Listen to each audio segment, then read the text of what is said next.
Life, that's a game of konane, mahua hine in kane, kukulu I pale, kai kukulu I hale, ke kai ko'o kamawana kuni hi kamauna oina oia wai ale ale. My name is Kauwila Mahi, or Daniel Kauwila Mahi. Most people call me Wheels, or Mahi. I work at the Hawaiʻi State Archives. I was raised in Moʻolelo, what is now known as Hawaiʻi Kai, or Hawaii Kai, as some people say. Being raised by my mom, Lena Ala Mahi, my grandparents, Kauwila Mahi, who I'm named after, and Linda Mahi. Those days really shaped who I am as a Kanaka, as a Hawaiian. There's this Hawaiian language passage from an article in a newspaper. They say, nation building starts in the home. And I really think my mom took that to heart.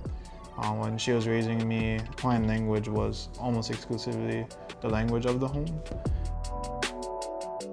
Our family wasn't making enough, so we were pretty much forced to move. When my family left Hawaii, I was 7 years old. I literally cried for 5 hours on the plane ride to California. I was being isolated from my culture and language that was all I knew. I didn't know really enough English to have a full conversation. I couldn't even order like at McDonald's if I wanted to.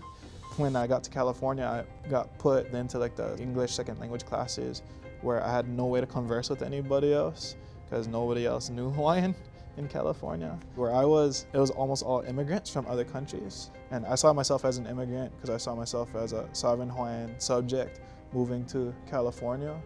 None of us really had enough or good enough English to have English conversations. So one of the things that we would do is share music, specifically hip hop music. What made me come back to Hawaii was actually my mom.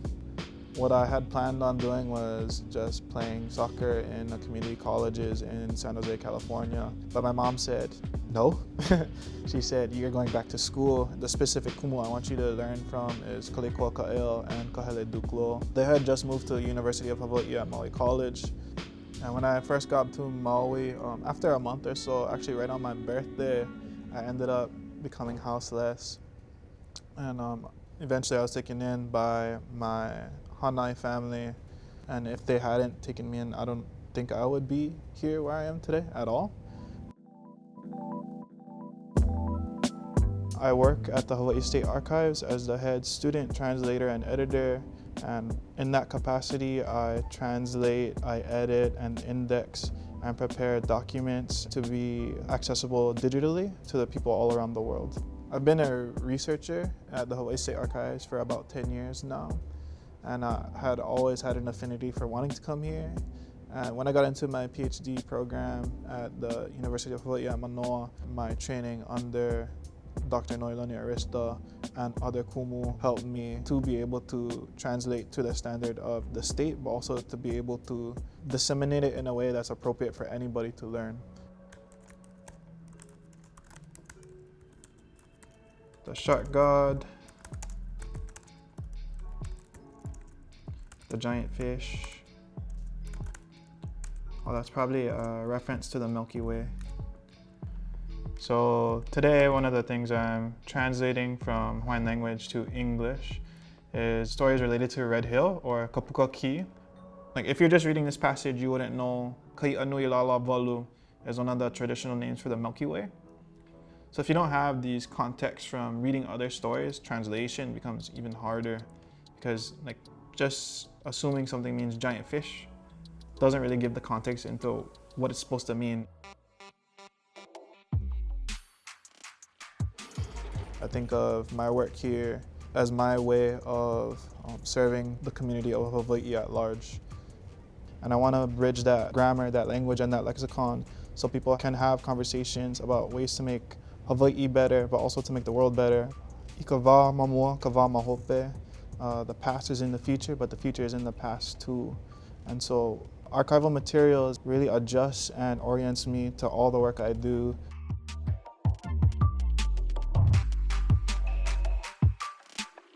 The work that I do is art-based and story-based, but everything that I attempt to do is because I really believe in public education and guerrilla education and giving access for stories to live on without inaccessibility issues.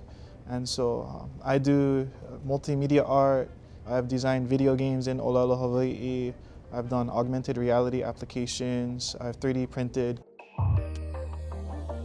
This is Kauwila Ki'i. We're looking at the moʻolelo, which is the weapon and one of the only clubs that's held by a ki'i inside of any moʻolelo or story. I have worked for multiple universities as a head translator on projects from Hawaiian language newspapers. I have an album out called Lehua, where I talk about ceremony and how to use chants from ceremony in today's context.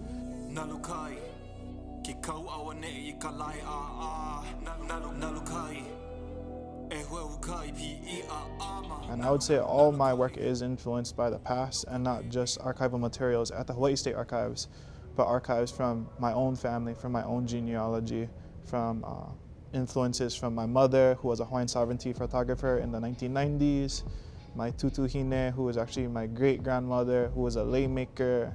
And so what I try to do is take my great-grandma's method, which is picking feathers from different places and from the best birds you can, and weaving them together into a lei to make stories accessible and to gift them out to the public and to the people I care about and to the future generations. My goal has always been actually something from a quote that I'm gonna use, which comes from Tupac Shakur, who is my favorite hip-hop artist and rapper and activist and organizer and Black Panther. He says, I'm not guaranteeing I'll change the world, but I guarantee I'll spark the mind that does. And that's something that I carry with me when I try to serve community.